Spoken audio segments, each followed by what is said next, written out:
Olá, está começando mais um Construindo Saberes. O programa de hoje pode servir até como uma espécie de consultoria para vocês de casa e até mesmo para nós, né, Rogério Kerber? Isso mesmo, Quintana.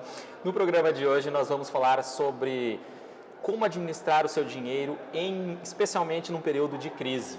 E para falar sobre esse tema, a gente trouxe dois professores especialistas na área, o professor Alexandre Reis e a professora Fernanda Jäger, que além de ser professor de economia, também professor de psicologia aqui da nossa instituição, participam da clínica de finanças aqui da nossa instituição. Primeiramente, em que momento o indivíduo precisa se preocupar com a questão da administração do seu dinheiro? Porque às vezes a pessoa entra num limite do banco, um mês acabou não fechando as contas de uma forma correta, bem planejada, teve algum imprevisto, mas surge aquela bola de neve que a gente chama e aí começa a se tornar um problema. Quando é que o indivíduo tem que se dar conta que sim, pode estar endividado e aí começar uma crise? Começa com... Bom, na verdade é o seguinte, o problema da organização financeira até tem que ser anterior ao problema propriamente dito, né? Na verdade, a gente tem aqui no Brasil, nós estamos vivendo, já vivemos outros momentos na economia mais pujante, né? Onde tu teve uma procura muito grande pelo consumo, né? Em outros tempos, se a gente for mais perceber a história da nossa economia brasileira, nós vivemos um período muito grande que existia um processo inflacionário, onde as pessoas tinham muitas restrições, né? Via esse processo da inflação ser muito alta, muito elevada. Então, tu tinha uma disparidade de entender os preços na economia. Bom, hoje nós vivemos uma economia que está estabilizada na questão de moeda. Temos a inflação, mas não tanto como nos períodos anteriores. Então, o que aconteceu? E mais esse fenômeno da questão de ascensão de consumo num período anterior, muito próximo ao que nós estamos vivendo agora, né? Algumas famílias, algumas pessoas se desorganizaram nisso, né? Isso é uma forma de entender a questão de como tu administrar a sua vida, a sua saúde financeira, né? E, paralelo a isso, se a gente for agora ver bem a questão do que nós estamos passando hoje, 2016, né, nós temos vários outros fenômenos que explicam a questão da pessoa estar não tão bem organizada financeiramente. Exemplo, problema de saúde, tiver que recorrer a alguma questão de empréstimo para buscar resolver mais rápido possível se não tem plano de saúde, etc., no sentido de resolver esse problema. A questão do desemprego, que está extremamente alta no Brasil, né? Então, tu está numa situação delicada, tu não tem como cumprir com o seu orçamento, cumprir com as suas contas, né? Então, esses são, eu diria que seriam dois exemplos de fatores explicativos por que as pessoas começam a se organizar. Mas lembrando que a questão da estrutura familiar, no sentido de busca pelo planejamento, isso deve ser repetitivo. É como antigamente a gente tinha a questão do medo de discutir entre a família a questões de sexo, drogas, etc., né? Isso nós conseguimos, de uma forma ou outra, evoluir, né? A questão da educação financeira dentro do enlaço familiar, dentro das empresas, das instituições, ainda é um assunto que deveria ser melhor discutido, melhor aproveitado para as pessoas conseguirem se organizar melhor. Planejamento não é uma coisa fácil, né? Como vocês fizeram a abertura do programa no sentido de consultoria. De fato, a gente tem que, quanto mais informações as pessoas tiverem, melhor vai ser para a questão de elas conseguirem organizar o seu orçamento, né, das mais variadas formas possíveis, né? Então, o importante é deixar bem claro, assim, para as famílias, para os agentes econômicos, para as pessoas, né, que de uma hora ou outra essa pessoa tem que ter a sua rotina de planejamento financeiro, porque senão ela pode enfrentar esses desafios, como a questão de desemprego, saúde ou qualquer outro problema, e aí pode não estar bem preparada para controlar suas finanças pessoais. A pessoa nunca fez o planejamento, está endividada. Tem como reverter isso? E necessariamente ela vai precisar de ajuda para isso? Claro, com certeza, assim, com uma equipe especializada, né, tendo as informações, né, que são pertinentes para ela compreender como que ela está organizando e fazendo a gestão do orçamento familiar. A pessoa vai conseguir, aos poucos, né, com o auxílio, especialmente assim, né, a equipe da economia, dá muito suporte nesse sentido, assim. A gente tem uma experiência bem interessante em que as pessoas conseguem depois se reorganizar e eliminar ali o que não, de repente, o que não é tão necessário, né? Eu acho que principalmente isso que foi reforçado pelo professor, no sentido do planejamento. A gente costuma planejar muitas coisas na vida, né? E esquece de planejar algo que é bem importante para o nosso cotidiano, que é a questão do orçamento doméstico, né?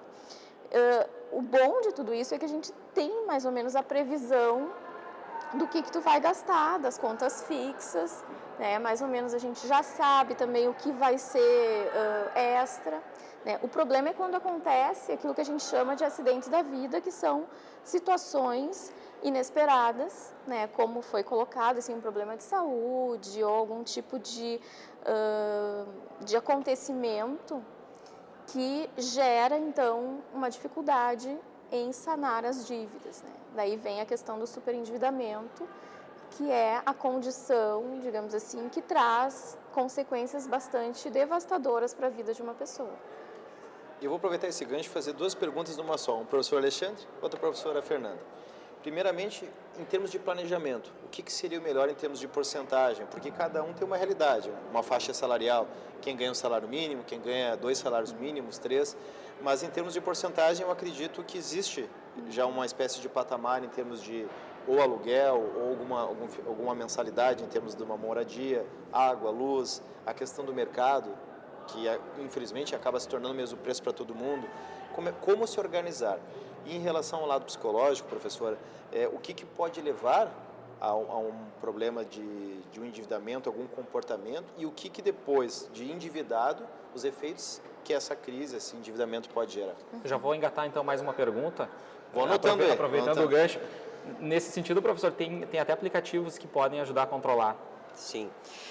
Na verdade, assim, existe hoje, a educação financeira vem crescendo bastante no Brasil e ela disponibiliza bastante ferramentas do ponto de vista de suportes para fazer a sua gestão pessoal, né, do seu orçamento. Diria o seguinte, para ser mais objetivo, no sentido para ajudar as pessoas, quando elas vão fazer o seu planejamento, de uma maneira bem simples, né? Existe, que nem a pergunta do Rogério, no sentido de, existe hoje ferramentas né, online, aplicativos que tu pode usar? Sim, são muito bem-vindas e excelentes aplicativos, softwares para se fazer isso. Mas eu digo o seguinte, uma folha de papel é simples para te começar a organizar o seu orçamento.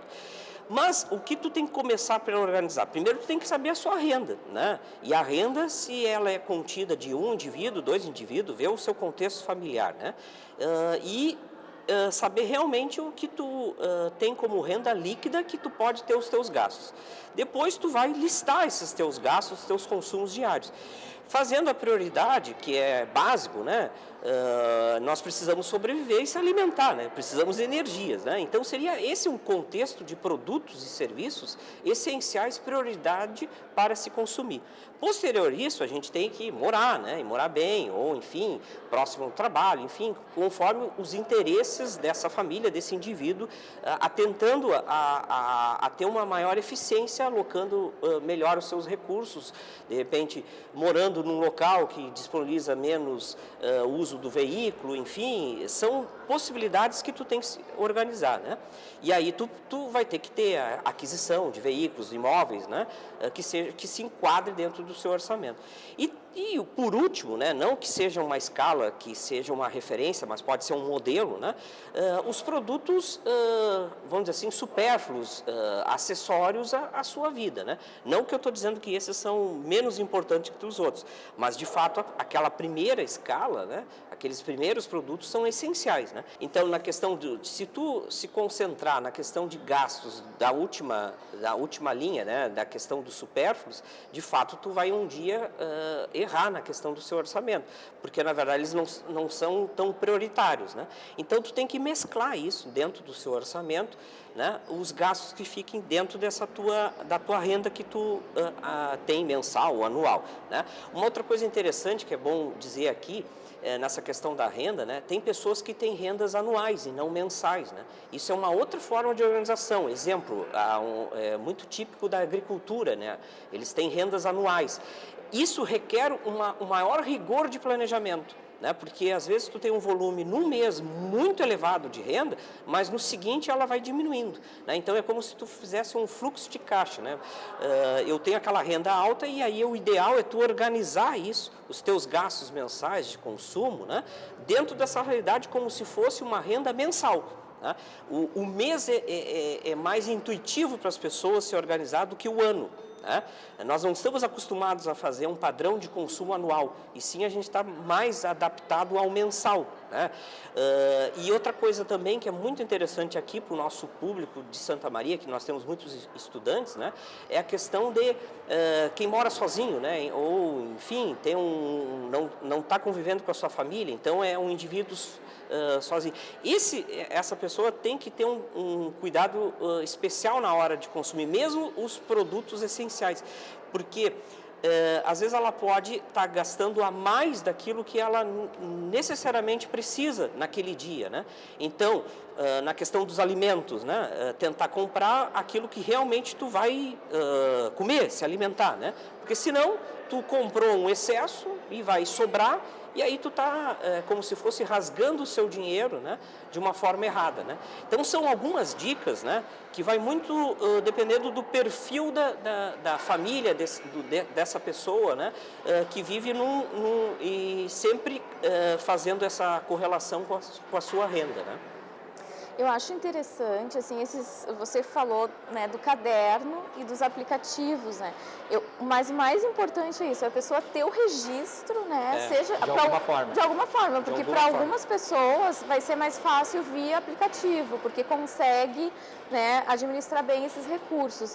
Outras pessoas vão preferir fazer o controle ali através, de um caderninho. E anotar tudo mesmo. Acho que essa dica é uma dica interessante. Às vezes a pessoa acha que está perdendo tempo fazendo isso. Mas dá um retorno bem positivo. Eu acho que não é perda de tempo. Na verdade, a gente ganha muito com isso, Porque tu consegue realmente ver, porque às vezes a gente não tem noção do quanto pequenas coisas têm um impacto significativo no orçamento, Às vezes é algo pequeno que você costuma gastar a cada dia e que parece que aquilo ali não tem uma importância, e se tu vai contabilizar no final do mês, aquilo tem um impacto no teu orçamento, Então, eu acho muito importante essa dica, assim, de fazer esse registro, de cada coisa que se gasta. O exemplo nisso que a professora está falando do registro, Às vezes a gente toma um cafezinho, E aí tu acha que aquilo, como é um preço não tão elevado, tu acha que aquilo não impacta no teu orçamento, Mas se tu tomar um cafezinho todos os dias, em média, R$3 ou R$4, tu calculando o que tu gastou com o cafezinho, não que eu estou dizendo que tenha que evitar o cafezinho, mas é um exemplo, Uma bala, um chiclete, o que for, Coisas que poderiam ser, porque tem a questão da precificação muito baixa, E aí tu não dá valor nisso, Na verdade, essas pequenas coisas podem estar prejudicando. Não que sejam, às vezes, o fator desencadeante de tu chegar numa situação de superendividamento, Enfim, mas a gente muitas pessoas, a gente observa lá no projeto lá da Clean Finanças, as pessoas não têm esse controle. Mesmo coisas de maior valor, de maior impacto no seu orçamento, é muito difícil registrar. Eu vou fazer amanhã, vou empurrando, depois da manhã, enfim. Essa questão do registro, eu acho que é fundamental dentro da questão do planejamento, A gente insiste lá, orienta bastante as pessoas, Uma outra situação com as pessoas de terceira idade, Enfim, que pode estar com uma certa dificuldade, tem que pedir auxílio, para os mais jovens, enfim, ou ela mesma, porque elas podem estar também chegando numa situação de um descontrole, em pequenas coisas do seu orçamento, e isso vai acarretando. Aí depois chega lá numa situação, mas eu não sei por que eu estou nessa situação, não consigo mais pagar minha conta de luz, água e etc, o telefone, mas por que eu cheguei nessa situação? E aí se tu tem os registros, tu vai ver o teu registro histórico, tu vai ver o que é o teu padrão de consumo, E aí algumas coisas, é claro que e agora o que eu vou falar é uma coisa extremamente difícil, que depois eu acho que a professora pode salientar, a questão das perdas, Tu tem uma perda de consumo que tu gosta muito de fazer, mesmo sendo uma coisa supérflua, né? Mas isso tu tem que trabalhar, né? No sentido, se é importante para a questão de tu conseguir fechar o teu orçamento, tu vai ter que diminuir isso. Eu não digo que tem que ser um corte drástico, né? Vai diminuindo, né? Aos pouquinhos, né? Lentamente, né? Conta gotas, né? E quando tu vê, tu tá fazendo aquilo que tu gosta, né? E não está prejudicando tanto o teu orçamento, né? Tem alguns exemplos assim que a gente pode dar. Muitas vezes a pessoa não tem como saldar uma dívida e ela precisa vender algum bem ou ela precisa deixar de fazer alguma coisa que ela gosta muito. E aí as pessoas chegam e dizem olha, eu não vou fazer isso, eu não quero perder, né, isso. Ok, então vamos encontrar outras alternativas. Então a gente vai construindo com essa pessoa algumas alternativas, porque muitas vezes perder aquilo ali pode também representar um prejuízo emocional para o sujeito, que pode trazer também consequências importantes. Você perguntou antes quanto ao porquê que as pessoas chegam, né, em termos psicológicos. Perfeito. Então, as pessoas muitas vezes acham que o consumismo ou a dependência ao consumo, né, aquelas pessoas que são compulsivas ao consumo, são as pessoas que mais se endividam, né? E, enfim, isso pode ser um problema sim, né? Tem muitas pessoas que né, até compram as coisas e não mostram, né, para a família. Então, isso pode ser um problema e pode acarretar num prejuízo para essa pessoa e tem que ser tratado, né? Isso tem que ser tratado. A pessoa não pode deixar de comprar alguma coisa, né, dentro da linha das compulsões. Mas, por outro lado, existem também aquelas pessoas que vão chegar a uma situação de endividamento muito grande em função de não se planejarem, de não se organizarem, de terem uma redução na renda ou de enfrentarem uma situação de desemprego ou de enfrentarem algum problema, como eu falei antes, né, mais sério, que impede ela muitas vezes até acompanhar alguém que está com problema de saúde, por exemplo. A pessoa ela fica totalmente fora daquela realidade que ela está habituada. Perder alguém que é responsável pela organização financeira da família. Isso coloca aquela família muitas vezes numa situação drástica, porque talvez as outras pessoas não estejam preparadas para lidar. Não é todo mundo que consegue lidar com recursos financeiros, embora a gente devesse, né? Por isso a importância da educação financeira, porque a educação financeira, e deveria ser, tanto que a gente já tem alguns projetos para desenvolver em escolas, algumas cidades, inclusive, que têm leis que já regulamentam a questão da educação financeira na educação básica, porque todo mundo deveria ser preparado para lidar com os seus recursos financeiros. Afinal de contas, isso faz parte da vida da gente. Isso é interessante, professor, até fazer um relato bem pessoal. O primeiro salário que eu recebi, eu achei que eu estava rico, né? Que é aquela coisa acostumado com o salário de estagiário durante a faculdade, aquela meia dúzia de reais. Aí o primeiro salário que eu recebi, eu disse, agora eu vou comer o que eu quero, agora eu vou comprar as marcas que eu gosto, seja do produto que for. Não deu metade do mês, eu já não tinha mais dinheiro. E ali eu tive que começar a aprender justamente a calcular, porque tinha que pagar as contas e tudo mais. Então, realmente, logo que a gente... Eu tinha 22 anos na época, né? Mas às vezes a gente não está preparado para esse momento. A gente vai tocar, né? Nem vamos fazer intervalo nesse programa, porque são várias dúvidas e questionamentos sobre esse tema. E com certeza a gente não vai conseguir esgotar esse assunto hoje, né, Kevin? Certamente. Mas uma coisa interessante, professor, dentro dessa linha, são diferentes realidades. O professor acabou de relatar que às vezes a gente acredita que a dívida se dá por uma compulsão e a realidade, a gente tem muitas pessoas que vivem com um salário bastante baixo e elas têm que fazer uma ginástica pela questão da sobrevivência, né? Mas a gente também tem muitos outros casos que com certeza estão assistindo o programa e gostariam de saber em que momento eu tenho que ter o discernimento de saber se eu tenho condições de fato de fazer um financiamento, seja para um imóvel, seja para uma reforma, ou seja para aquisição de um carro. Porque às vezes aquele preço mensal parece-me atrativo. É uma mensalidade não tão alta, vai dar uma apertadinha no orçamento, mas acho que dá. Só que aquela dívida ela vai se por alguns anos e geralmente as pessoas não calculam os juros também dessa dívida, professor. Bom, na verdade, assim, existe um padrão no sentido de, bem especificamente para a compra de bens, né, dentro do orçamento. O que seria o limite que eu posso, se eu for fazer a questão da compra desse bem, não tendo poupança própria, não tendo renda própria e eu preciso de terceiros, ou seja, eu preciso de alguém que me empreste o dinheiro, ou um vizinho, um familiar, ou o sistema financeiro, né? As pessoas têm que saber que sempre quando eu não tenho isso, né, eu vou ter que pagar um preço sobre isso. Esse preço é o juro, né? É uma coisa bem economesa, né? Mas vamos facilitar para o público leigo que não consegue entender isso. Mas é muito fácil. O juro é como qualquer outro preço que a gente paga para qualquer outro tipo de produto ou serviço que a gente compra.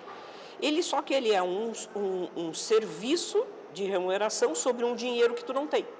Então tem que pensar o seguinte: se eu não tenho o dinheiro, eu vou ter que precisar do outro, né? E o outro vai me cobrar esse dinheiro e mais um pouquinho por aquilo que ele deixou de ficar com o dinheiro, né? Isso é o juro, né? O juro não é uma coisa da contemporaneidade, isso tem relatos históricos e econômicos que já lá nos meados do Império Romano já se discutia uma forma de se cobrar isso, né? Enfim, e por quê? A questão de que o juro tá vindo no sentido de contrapartida sobre a questão das dívidas que as pessoas têm, né? E a dívida também não é uma coisa da contemporaneidade, né?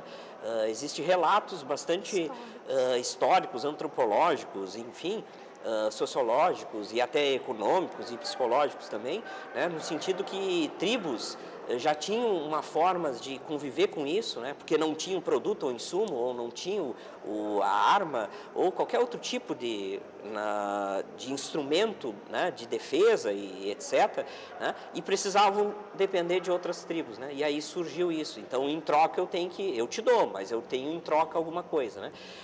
Esse contexto que a gente também vive isso na contemporaneidade, né? Essa questão do preço dos juros, taxas, etc., que aí, pensando mais na nossa atualidade, né, às vezes tem famílias, pessoas, né, que não se atentam a isso. E esse valor, às vezes, é muito elevado, né? Uma comparação, né, fazer um financiamento habitacional convencional, num sistema financeiro, qualquer banco, né? Tu vai pagar os juros, seguro, né, alguma outra taxa e etc., né? Se tu for comparar com a operação de consórcio, desse mesmo produto, o imóvel, né, tu não vai ter incidência de juro, né, e pode se tornar uma alternativa mais barata para adquirir essa quantia de dinheiro que eu não tenho naquele momento, né? Porque, por outro lado, também entendendo a questão dos juros e da questão do planejamento, enfim, né, quando eu não tenho o dinheiro no presente, né, eu tenho que extensionar essa questão desse dinheiro, né, essa minha poupança para o futuro, né? Em troca disso, eu vou ter que cumprir com uma obrigação, e essa obrigação também, novamente, se chama o juro, né? Então, essas coisas de forma de se organizar e alternativa, hoje existe isso, né? No passado, a gente não tinha muitas alternativas para isso, né? E até tu tinha mais limitações do crédito, né? Hoje tu tem boas opções e isso pode fazer com que tu tenha uma redução do que tu vai pagar, né? Isso tem que ser registrado, como nós estávamos falando antes, né? Computado por essa família, esse indivíduo que está buscando esse financiamento, né? Porque ele vai incidir no teu orçamento, né? E eu acho interessante, assim, que também depende muito do tempo que tu queres esperar para ter aquele bem, né? Ou carro, ou apartamento, porque muitas vezes as pessoas também têm essa questão do imediatismo, que daí eu acho que entra uma questão psicológica também, assim, de não conseguir tolerar, né, esperar mais tempo, ou são muito ansiosas, têm um grau alto de ansiedade, que faz com que ela não consiga pensar antes de agir. Então, nesse sentido, é interessante assim, avaliar, a pessoa parar para pensar, bom, eu preciso mesmo disso? Será que isso é importante para mim agora, nesse momento? Quanto tempo eu posso esperar para conquistar? Às vezes, até fazer esse cálculo, assim, né? De ver ali, bom, com o financiamento, eu estou pegando 50 mil, no final de 360 meses, quanto que isso se transforma, né? Se a gente for avaliar, bom, será que eu posso esperar, de repente, mais um tempo e juntar um dinheiro e de repente financiar menos ou pagar à vista, né? Isso os economistas sempre falam, né?